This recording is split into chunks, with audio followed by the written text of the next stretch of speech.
Okay, we're going to turn around and get headed up around the side of the property here, going up to the upper meadow. This area was once much more open. Oak trees are starting to close together. There's a reasonable amount of poison oak hanging from all those trees as well. Right in here we've got the bulbs just love this area right here. I planted a lot of blue dicks and other things, and they just seem to really thrive. So just about the time they really get blooming, the deer discover them and pretty much top all of the flowers off. So this particular little corridor has served as a throughway for different things over the years, and the tractors used to come through here, and they carved out what was kind of almost a dirt road that used to be at least 2 or 3 feet deeper, and I have just filled it up with the weeds that we pull.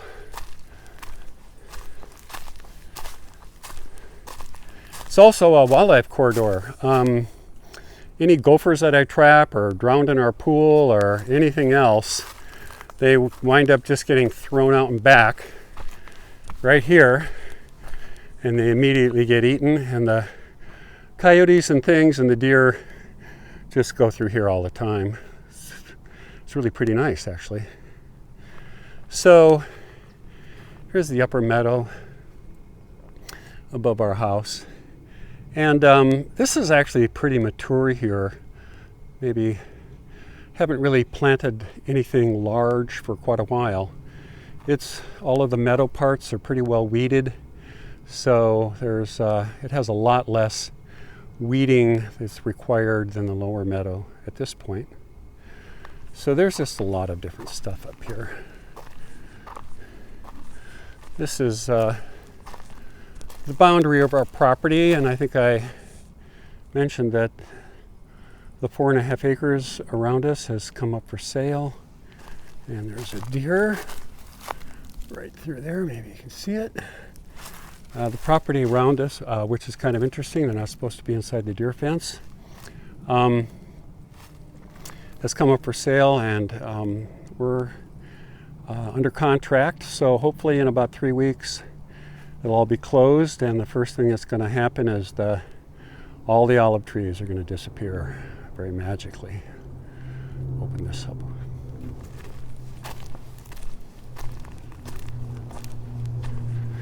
So this path meanders here in the back. I'd like to show you some interesting, what I believe are hybrid sages here.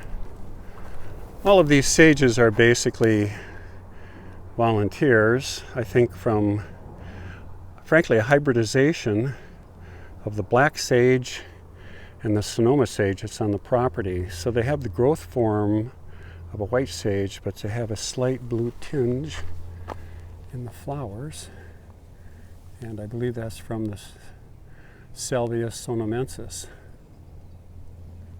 So continuing along the upper meadow here, here is some purple sage that I planted quite a while ago. There's 3 of them there, and that little guy there on the left is a volunteer.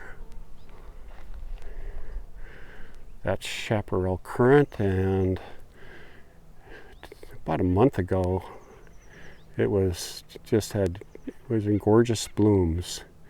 It's a little tricky. This is one, actually I have quite a bit of it all from cuttings from the original, but they last about 10-12 years, and then they just all of a sudden decide to give up, but I replaced them.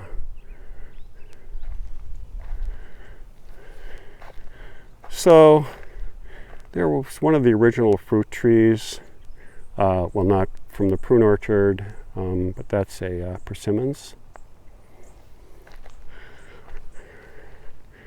There's my bus out there in the background. Linda and I bought that back in the 70s when there was no such thing as SUVs. There's the cottage and there's detached garage, and here's the back of the house. So I Took some cuttings on the hillsides here above Los Gatos probably 20 years ago, planted 2 or 3, and now they have spread. This is yellow yarrow. Now they have spread.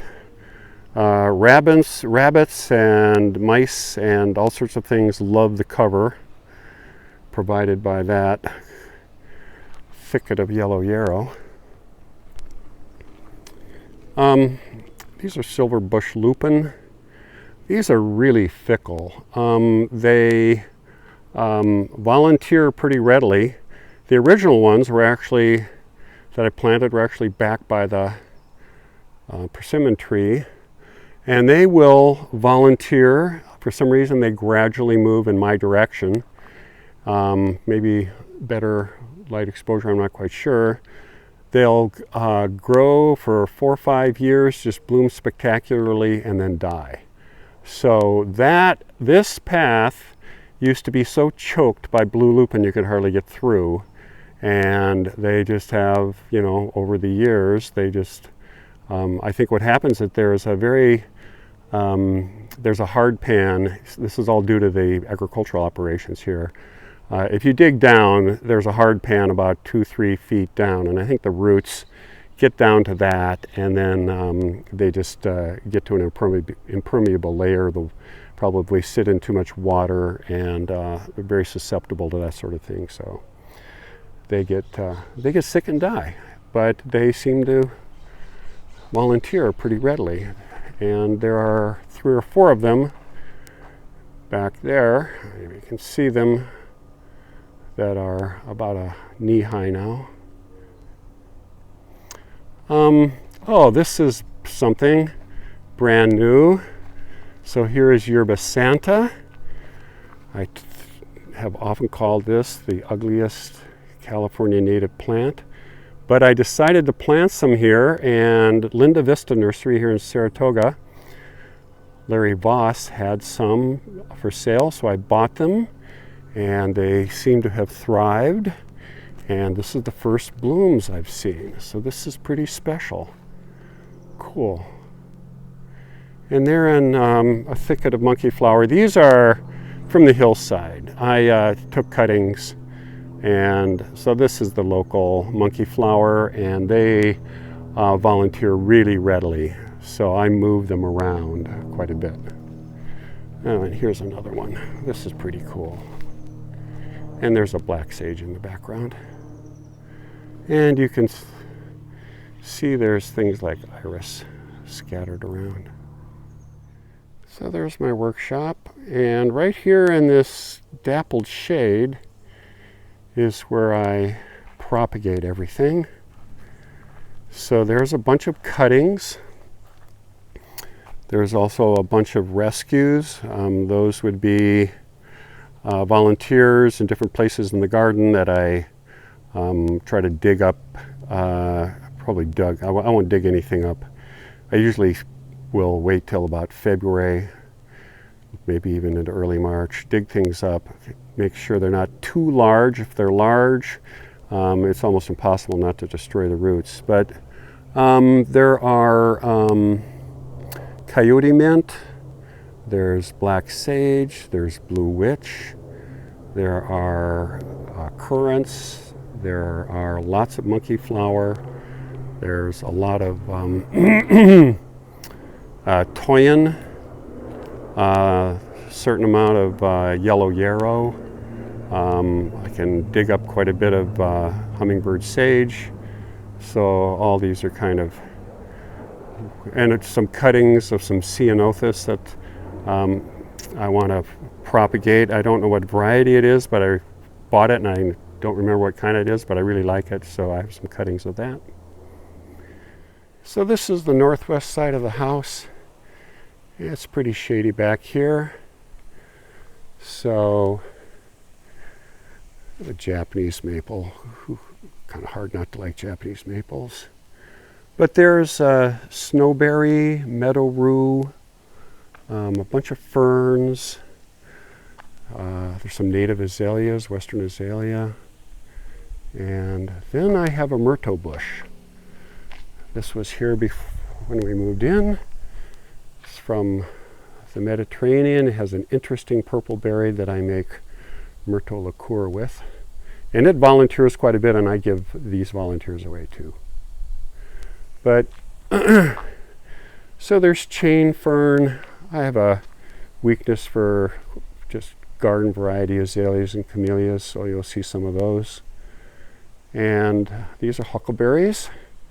Actually, a lot of the huckleberries are all from cuttings. Probably that one's 20 years old right there. The original ones are right here. Then I have our orchard, kind of a heritage thing. These redwood trees were planted by the original owners back in 1920. I have some old pictures of them. I used to, I guess when I had a little more energy, this whole orchard area was nothing but a field of wildflowers, and it just became impossible to keep the weeds out, so I let it go. But it was pretty glorious in its time. So here's the other big oak or redwood tree that was planted. Another VW. That was the first car my wife and I bought and never sold it. Kept quite a bit of the heritage landscaping actually. There are some yews and quince. Actually, another tree that likes to volunteer quite a bit around here are bay trees, so I just turn them into bushes. So this is a bay tree that I just keep clipped. It's really nice bronze foliage this time of year. Here is the mother big leaf maple.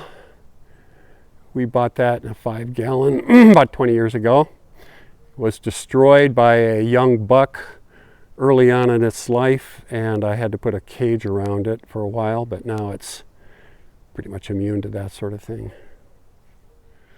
This part of the garden in front there were these old boxwood. I kept those.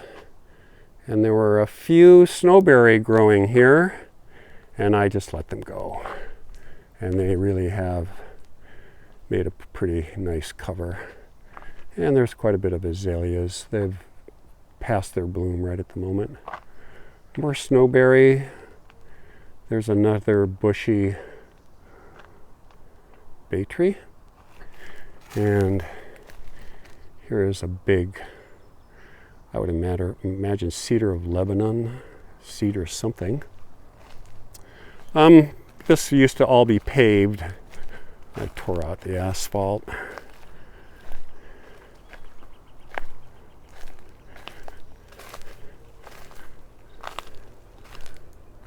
So there's Ribes viburnifolium, Santa Catalina perfume, I think. There's Oregon grape, and some ceanothus, manzanitas, and carpentaria. And the deer will destroy this, so I have to keep that in a cage as well. And there's my second neighbor, and I have a pile of wood chips whenever a tree gets pruned around here, and that happens quite a bit. I just put the pile wherever it's convenient. This will last me a couple of months.